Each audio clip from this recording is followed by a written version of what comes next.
88 ans séparent ces deux images. À droite, Calvin Coolidge, le dernier et seul autre président américain à avoir visité Cuba.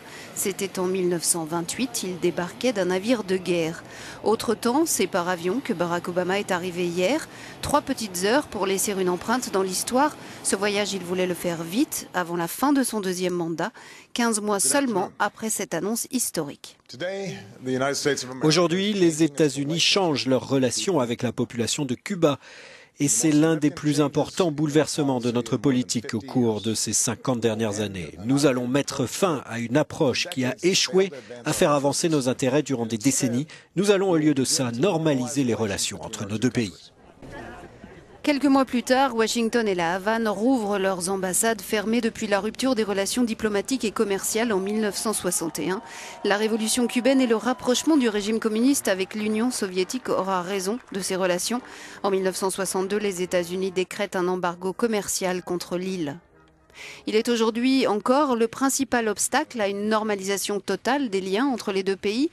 La levée de l'embargo relève en effet du Congrès américain et non du président, ce qui n'empêche pas les deux protagonistes de profiter de chaque occasion pour afficher un indéniable dégel.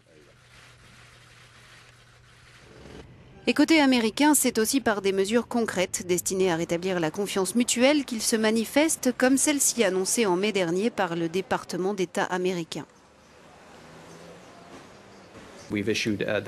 Nous avons publié ce matin une déclaration qui annule la désignation de Cuba comme État sponsor du terrorisme d'État.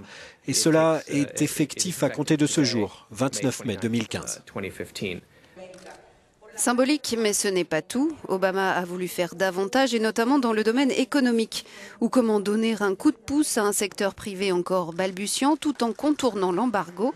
Les vols réguliers et le service postal sont rétablis entre les deux pays, et Washington a levé l'interdiction faite aux Cubains et aux banques d'utiliser le dollar, en tout cas pour certaines transactions.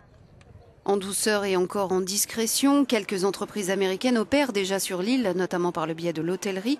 Quant aux Américains qui rêvent de conduire ces belles américaines le long du Malecón, c'est désormais plus facile, même si encore officiellement interdit.